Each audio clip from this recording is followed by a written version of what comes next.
Mummy, मैं कह रहा हूँ ना, मैं सिया से ही शादी करूँगा। अंततः मैं ज़िंदगी भर कुंवारा रह जाऊँगा और यह मेरा अंतिम निर्णय है। अब इस विषय पर मैं आपसे आगे कोई बहस नहीं करना चाहता। तभी अभिनव की मम्मी रमा जी ने कहा, बेटा तू समझता क्यों नहीं है? हमने तेरे सामने सिया की जन्म कुंडली पंडित जी को दिखाई थी ना, और उन्होंने सिया की कुंडली में मंगलिक दोष बताया है। अब तू बता, सब कुछ पता होते हुए हम तेरी शादी एक मंगलिक लड़की से कैसे कर दें?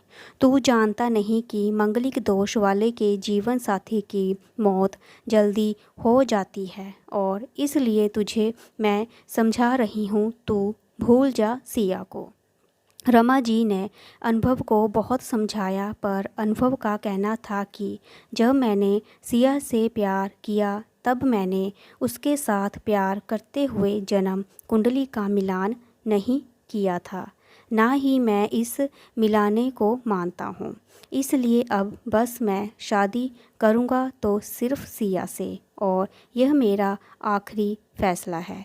आखिर रमा जी को अपने बेटे की जिद के आगे झुकना पड़ा, और पंडित जी के द्वारा बताए गए अनुसार सिया के मंगल दोष को दूर करने के लिए अनुभव के साथ शादी करने से पहले सिया ने शादी एक पेड़ के साथ करवाई गई, और उसके बाद सिया ने अनुभव से शादी करी। सिया दुल्हन बनकर अनुभव के घर आई, पर रमा जी को सिया का मांगलिक होना अभी भी खटक रहा था, और रमा जी उसे दिल से नहीं अपना पा रही थी, और घर में कुछ भी परेशानी आती हो उसका दोष सिया को ही दिया जाता। लेकिन सिया पढ़ी लिखी संस्कारी लड़की थी, और अपनी सासू माँ से मिले इन बेवजह आरोपों को अपने दिल से नहीं लगाती थी, और ऐसे ही ससुराल में उसके दिन कट रहे थे। एक दिन अनुभव ऑफिस से जल्दी घर आ जाता है। तब रमा जी ने उससे पूछा, बेटा आज जल्दी कैसे आ गया? तब उसने बताया, माँ आज सुबह से ही सिर दर्द और बहुत कमज़ोरी आ रही है, इसलिए ऑफिस में काम करने की हिम्मत नहीं हुई मेरी। तब रमा जी ने कहा, चल बेटा जल्दी कर, हमें डॉक्टर के पास चलना चाहिए। तब अनुभव और रमा जी डॉक्टर को दिखाने गए। डॉक्टर को दिखाने के बाद मालूम पड़ा कि अनुभव को पीलिया हो गया है, और दोनों जैसे ही घर लौटे रमा जी ने घर को सिर पर उठा लिया और कहने लगी, जब से यह लड़की हमारे घर में आई है तब से हमारे घर में परेशानी और बीमारियां भी साथ में लेकर आई है। इसके कदम ही अशुभ हैं। अब देखो, इसका मांगलिक दोष हमारे बेटे पर भी असर करने लग गया है।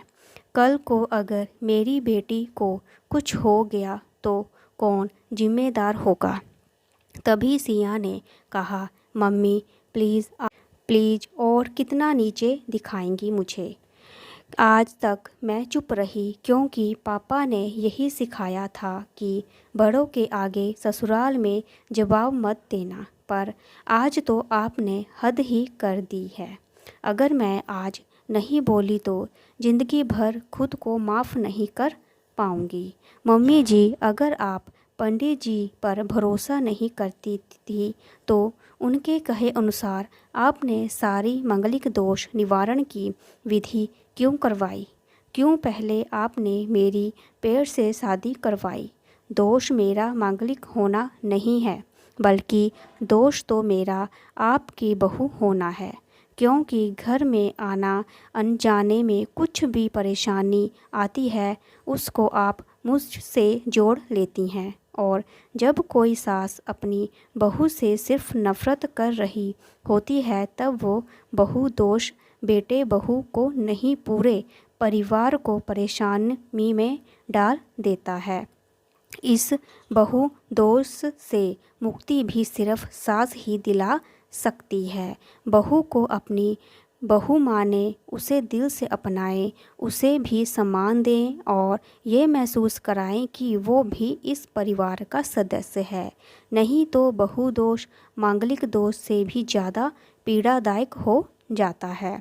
सिया की कही हुई बातें रमा जी के दिल को झंझोर रही थी और उन्हें मन ही मन पछतावा भी हो रहा था। उस समय उन्होंने सिया को कुछ भी नहीं कहा। थोड़े दिन बाद अनुभव बिल्कुल ठीक हो गया और ऑफिस जाने लगा और 1 महीने के बाद अभिनव की सैलरी भी बढ़ गई, यानी कि तनख्वाह। तब उसने घर आकर इसका श्रेय सिया को दिया तो रमा जी बोली, हाँ सही है बेटा, तू तो सारा श्रेय बहू को ही देगा। तेरी माँ का आशीर्वाद भी तो तेरी प्रगति के पीछे रहता है, तेरे साथ। तू तो मुझे श्रेय देना भूल ही गया। तब अभिनव ने कहा, माँ, इस बार सिया का मांगलिक दोष मुझ पर और ना कि मेरी तरक्की पर नहीं लगा। और माँ, जब हम बुरी परेशानियों का श्रेय सिया को देते हैं तो अच्छे कर्मों का श्रेय भी तो हमें सिया को ही देना चाहिए। तो इसलिए आज का सारा श्रेय सिया को ही जाता है। अभिनव ने हंसते हुए कहा। तब सिया बोली, अभिनव, तो क्या तुम भी मुझे ऐसा समझते हो? तब अभिनव ने कहा, नहीं सिया, बिल्कुल नहीं, बल्कि मैं तो माँ को ये समझाना चाहता हूँ कि सुख दुख हमारे जीवन का हिस्सा है और कभी जीवन में खुशियाँ आती हैं तो कभी गम भी आते हैं। इसके लिए हमें परिवार के सदस्य या अपनी बहू को दोष देना उचित नहीं है। तभी रमा जी बोली, बेटा सही कह रहा है तू, तेरी तरक्की ही बहुत है मुझे इस झूठे दोषों से बाहर निकालने के लिए। आज मैं यह कसम लेती हूँ कि आज के बाद मैं सिया को किसी भी बात का दोष नहीं दूंगी। ये सुनकर सिया आज बहुत खुश थी, क्योंकि आज उसको उसकी सास ने मांगलिक दोष के साथ साथ बहु दोष से भी मुक्ति दे दी थी। अगर आपको मेरी स्टोरी अच्छी लगी तो प्लीज़ लाइक करें, शेयर करें, सब्सक्राइब करें। Thank you so much.